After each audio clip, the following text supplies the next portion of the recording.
ශයටම කුඩම්මාගේ සැලකිලි අහස පොළොව මොනවරද කෙරුව දඩුවම් මුළුමය මං වෛර කරමි මං වෛර කරමි මං වෛර කරමි දරුණු විදවීම සාපය දුන්නු බහට වේගෙන් දැවෙන ආත්මයමයට ප්‍රියයන් වෙන්වෙන වාන්මල කුණුවල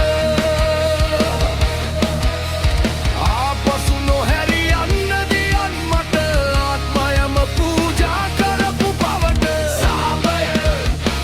සාපය සාපය ගෙවන්න ඕනද මන් තව